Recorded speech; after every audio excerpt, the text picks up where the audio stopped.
Olá, todo mundo, bem-vindos. Bom, você se lembra do quadro Senta que lá vem história do programa rá que estreou em fevereiro de 1990 na TV Cultura? Pois bem, hoje vamos começar de um jeito parecido. Senta que lá vem um conto popular recontado por Ricardo Azevedo em Cultura da Terra, publicado pela Moderna. Nesse livro, Ricardo Azevedo nos leva por todas as regiões do Brasil, resgatando a sabedoria, a alegria e a malícia do povo brasileiro através de contos, mitos, quadrinhas, adivinhas, provérbios e até receitas culinárias.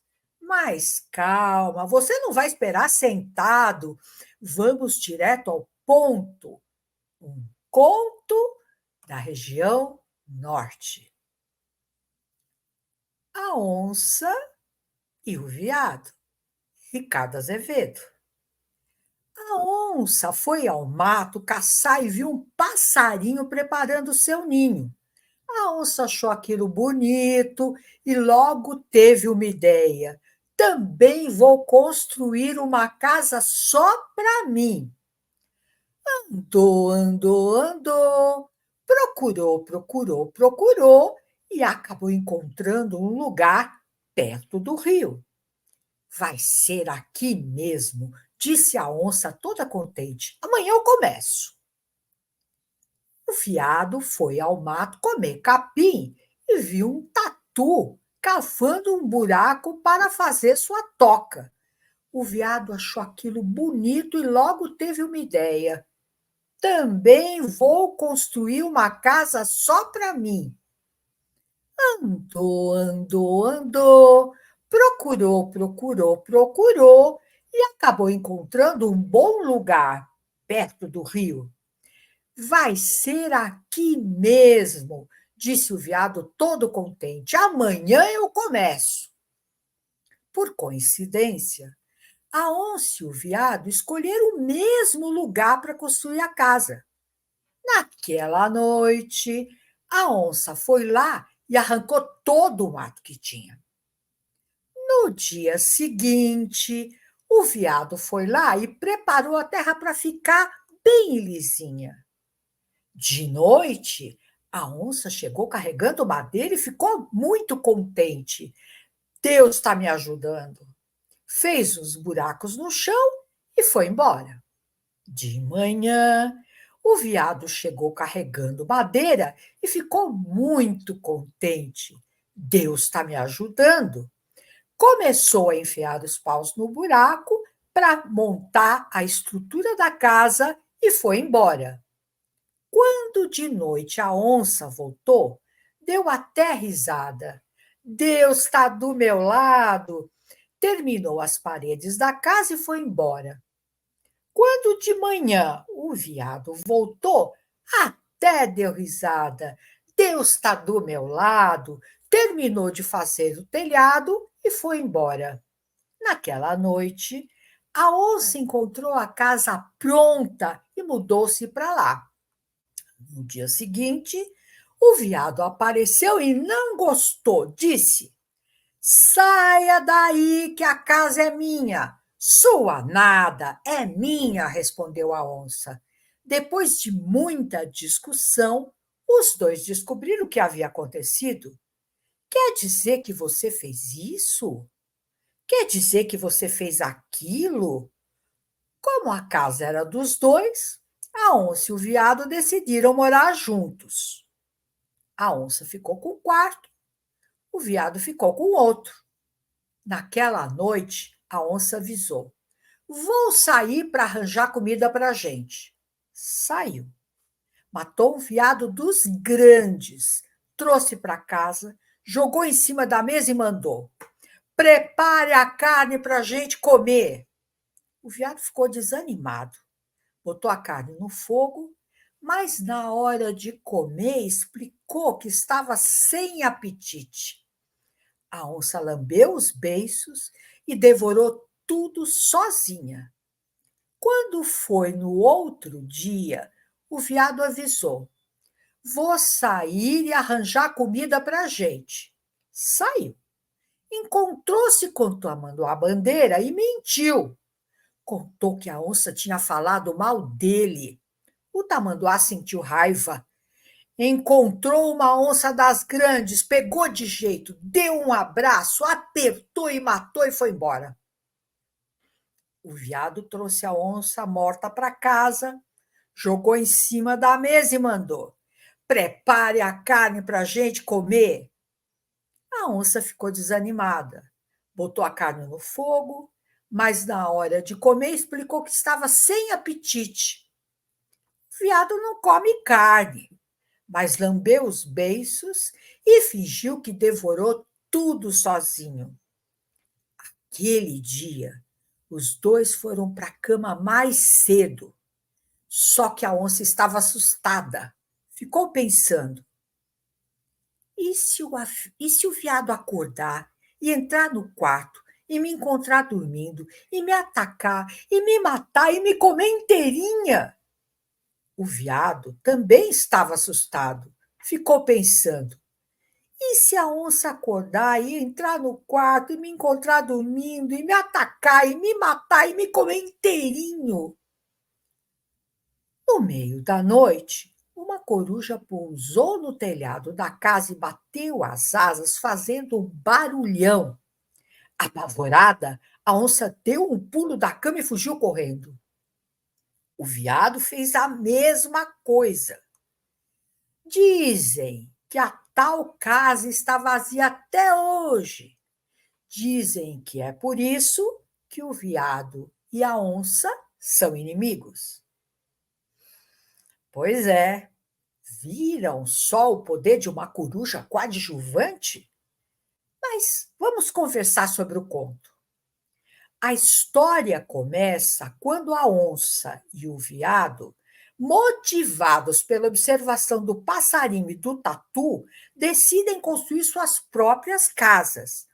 Ambos encontram o mesmo lugar para começar a construção, sem saber que estão trabalhando na mesma obra.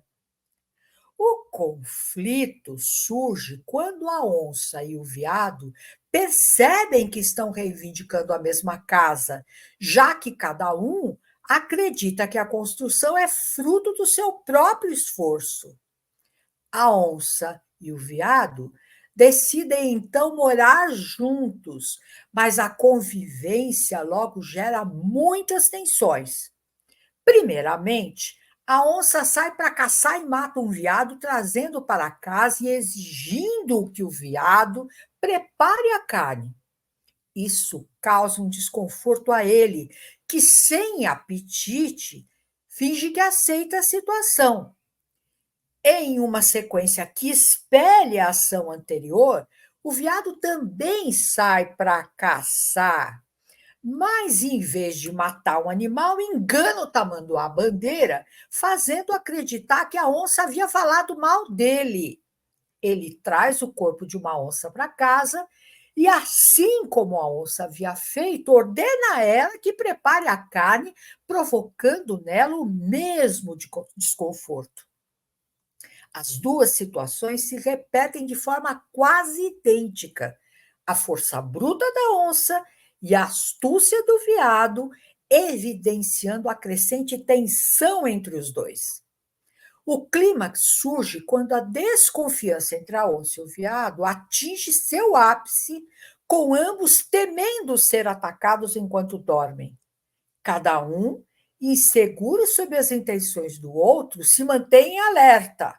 Essa atmosfera de medo culmina quando um barulho das asas de uma coruja no telhado intensifica o pânico, levando ambos a fugirem apavorados, sem sequer confrontar se havia alguma ameaça real.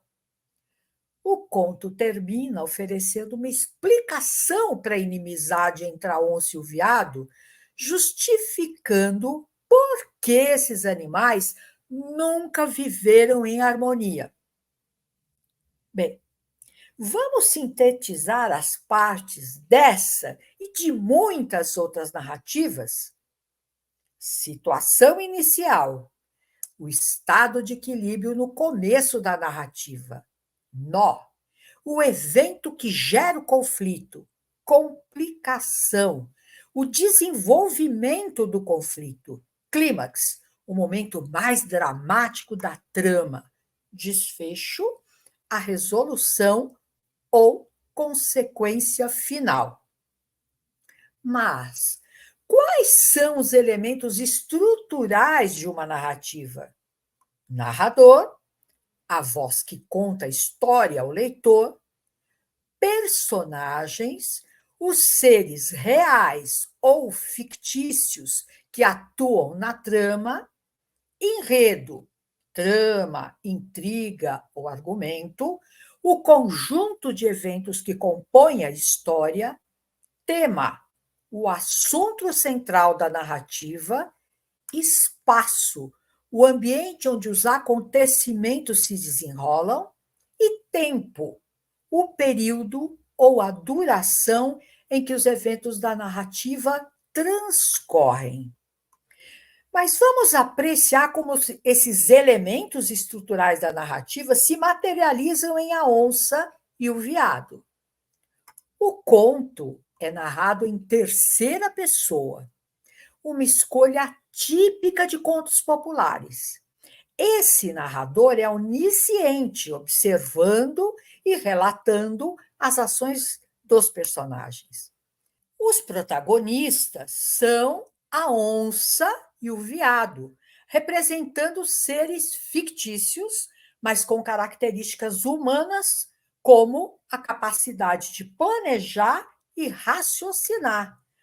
Outros animais, como o passarinho, o tatu, o tamanduá, a coruja, desempenham apenas papéis funcionais na história. O enredo acompanha as tentativas da onça e do veado de construir uma casa, dividindo as tarefas de maneira não consciente, até que ambos reivindicam a moradia como sua. Depois, a ação se desenrola em torno da convivência temporária e das estratégias para eliminar o outro na disputa pela casa. O tema central do conto propõe uma reflexão sobre como mal-entendidos e suspeitas podem deteriorar relacionamentos e gerar rivalidades. O principal espaço da narrativa é o ambiente do mato, onde, próximo ao rio, a onça e o veado tentam construir a sua casa.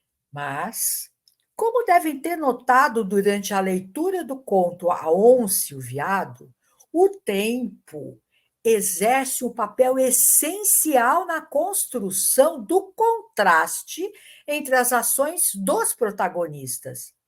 A alternância entre dia e noite não só organiza a narrativa, mas também acentua a oposição entre os dois personagens que nunca se encontram enquanto constrói a casa.